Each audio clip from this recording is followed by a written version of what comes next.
Bienvenue sur Africa 24 dans cette nouvelle édition du QG Week-end. Voici les titres de l'actualité. Le Soudan, prochain État à rejoindre la CPI, c'est en tout cas ce que souhaitent plusieurs membres de l'opposition. La Cour pénale internationale a d'ailleurs lancé des mandats d'arrêt pour crimes de guerre et génocide contre le président déchu, Omar el-Béchir. Dans l'actualité également, le Maroc veut faire la promotion d'un islam modéré à travers l'Institut Mohamed VI.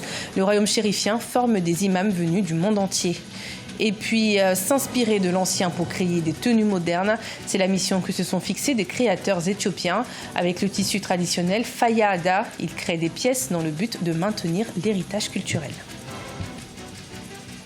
Mais tout d'abord, au Bénin, jour d'élection législative ce dimanche. Pour ce scrutin très controversé, seuls les partis acquis au président Patrice Talon ont été autorisés à concourir et l'opposition appelle depuis le début de la campagne à un boycott total. Alors que le pouvoir assure que le scrutin s'est déroulé dans le calme, les observateurs annoncent déjà une faible participation.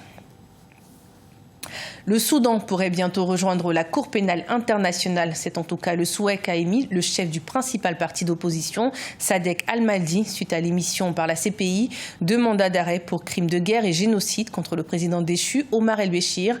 Pour que ce mandat soit lancé, le Soudan doit désormais ratifier le traité fondateur, le statut de Rome. Des détails dans ce sujet de la rédaction. Le Soudan doit rejoindre la CPI, c'est ce qu'a affirmé Sadek Al-Mahdi, le chef du principal parti d'opposition. La Cour pénale internationale a en effet émis des mandats d'arrêt pour génocide contre l'ancien président Omar el-Béchir. Mais pour ce faire, le pays doit d'abord ratifier le statut de Rome en devenant ainsi un État partie. Il n'y a plus d'objection à répondre à notre demande de rejoindre la CPI et nous devrions le faire immédiatement.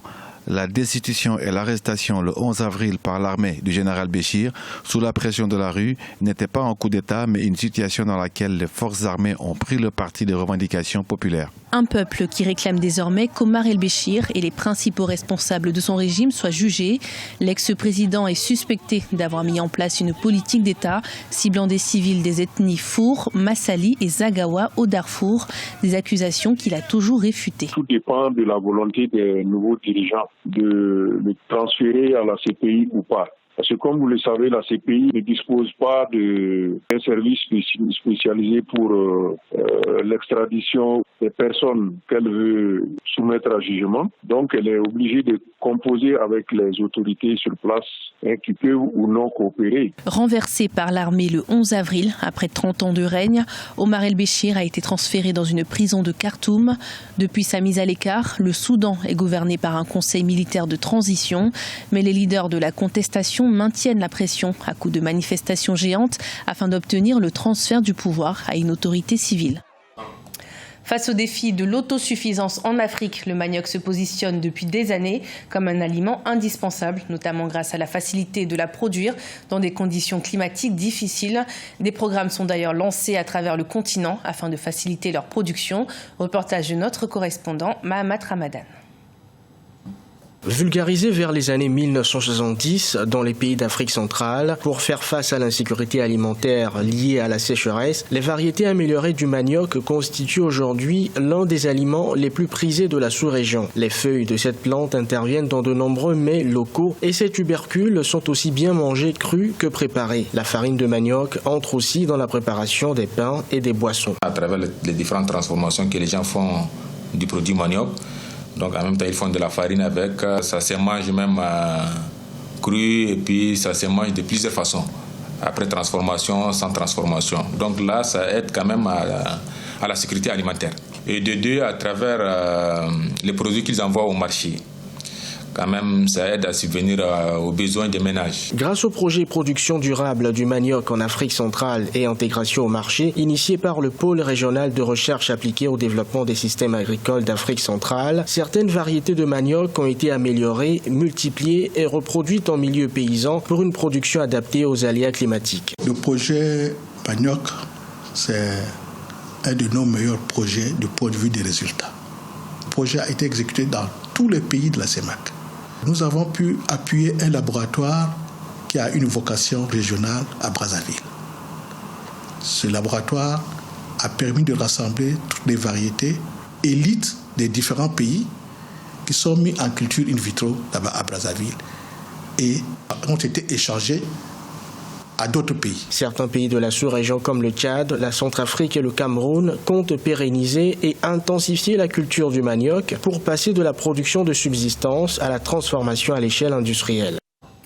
Lumière sur l'Institut Mohamed VI au Maroc, spécialisé dans la formation des imams. L'établissement fait la promotion d'un islam modéré et œuvre également pour la déradicalisation. L'Institut pour la formation des imams a jusqu'à présent attiré des dizaines de prédicateurs venus du Maroc, de l'Afrique et de l'Europe. Découverte avec Solène Duplessis. Coexistence, dialogue et islam du juste milieu sont les mots d'ordre de l'Institut Mohamed VI de formation des imams. Ouvert en 2015, le centre forme en 2 ou 3 ans des jeunes musulmans qui aspirent à devenir imams ou prédicateurs. Des jeunes qui viennent principalement du Maroc, mais aussi d'autres pays d'Afrique subsaharienne, comme le Mali, le Sénégal ou le Nigeria. Les prédicateurs religieux qui sont diplômés de cette grande institution spirituelle et scientifique sont un atout considérable. J'ai suivi leurs grandes réalisations et ils jouissent d'une grande stature, en particulier avec leurs concitoyennes. Lorsqu'ils améliorent la vie des femmes, ils améliorent automatiquement la vie des familles marocaines. Placé sous la tutelle du roi Mohamed VI, l'Institut prône un islam tolérant et ouvert au dialogue afin de lutter contre les discours radicaux, parfois dangereux. Les aspirants imams étudient le Coran, la jurisprudence islamique et bénéficient de cours introductifs sur les autres religions telles que le christianisme et le judaïsme pour pouvoir cohabiter avec les autres communautés. Quand je rentrerai dans mon pays, je trouverai des enfants et des femmes qui ne sont pas allés à l'école et qui ne connaissent pas grand-chose à la religion. Nous sommes venus ici pour étudier et apprendre. Quand nous rentrerons dans nos pays, nous leur apprendrons comment comprendre cette religion et nous leur en expliquerons les principes fondamentaux, leur montrerons comment se comporter avec les autres et ne pas être des extrémistes. Nous leur montrerons comment être modérés en religion. L'Institut, qui forme 1300 hommes et femmes imams et prédicateurs, est aussi un enjeu diplomatique pour le Maroc, qui se positionne comme rempart contre l'extrémisme et la violence au nom de l'islam. Preuve de son ouverture interreligieuse, l'Institut a été choisi pour accueillir le pape François lors d'une visite à Rabat en mars dernier. Le monde ancien et le nouveau monde, c'est le thème de la 6e édition de la Semaine de la science et de la technologie, un événement créé en 2014 par le ministère congolais de l'enseignement afin de valoriser le savoir-faire de la jeunesse congolaise en matière d'invention et d'innovation. Reportage de notre correspondant Jacques Amboka.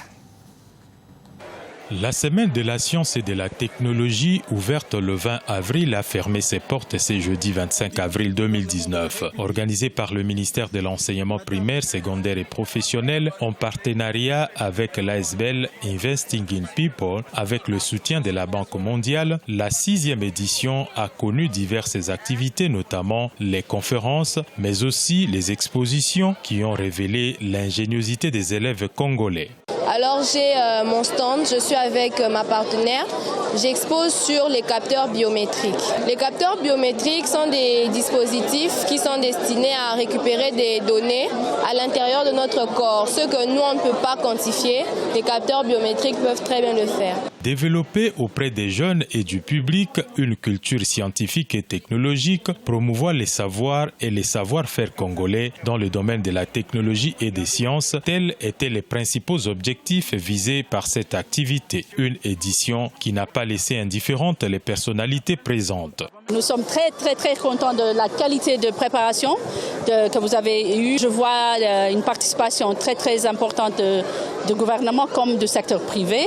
Mais pour moi, ce qui est impressionnant, c'est la présence des jeunes. J'ai vu des enfants de 5-6 ans et je vois aussi les grands futurs entrepreneurs de Congo. Dans un contexte de l'incontournabilité du numérique, le thème principal de la 6e édition de la Semaine de la science et de la technologie était l'ancien et le nouveau monde. Lancée en 2014, cette activité se pointe désormais comme un rendez-vous stimulateur visant à orienter les élèves vers le domaine des inventions. Faya Ada, c'est le nom du tissu traditionnel du peuple Oromo en Éthiopie. Connu depuis des années, le tissu revient au goût du jour grâce à des stylistes qui l'utilisent pour créer des tenues modernes.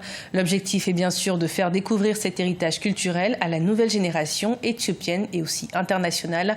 Découverte avec Aïssatou Bari. Mettre en valeur leur héritage et leur savoir-faire traditionnel, tel est l'objectif affiché des créateurs éthiopiens. Le tissu Faya Ada, qui signifie vêtements traditionnels en langue oromo, est totalement conçu à la main. Ces tissus, principalement en coton, sont tout à fait typiques de l'Éthiopie. Longtemps réservés aux grandes occasions comme les mariages, les stylistes veulent faire du pagne traditionnel des tenues de tous les jours. Nous sommes un grand pays et nous avons une vaste tradition restée intacte. Nous pouvons en faire davantage si les investisseurs s'impliquent et nous octroient des financements. Nous sommes d'avis que notre culture n'a pas été touchée et que les opportunités demeurent immenses. Afin d'encourager les jeunes Éthiopiens à adopter différents styles et designs, les créateurs ont récemment organisé un défilé de mode dans la capitale Addis Abeba, mettant en vedette des créations contemporaines en Faya Ada, des robes de ville ou des ensembles plus décontractés, tout y est pour valoriser ce tissu. À l'avenir, j'aimerais les fabriquer et je voudrais produire ici tous les vêtements et tous les intrants. Nous obtenons des matériaux en provenance de la Chine. Je veux les remplacer par ceux du pays. Cela contribuera à créer de l'emploi. À Addis Abeba, la demande est de plus en plus croissante. Les Éthiopiens, hommes comme femmes, fiers de leur tradition, veulent s'habiller habesha à condition que le style soit modernisé. C'est ce pari que les designers veulent relever. Mais la compétition est rude face aux grandes marques à l'instar du géant suédois H&M installé dans ce pays d'Afrique de l'Est, profitant ainsi du bas coût de la main-d'œuvre locale. Ce journal a été préparé par l'ensemble de la rédaction. Merci de votre fidélité. Retrouvez dans un instant une nouvelle édition de l'information sur Africa 24.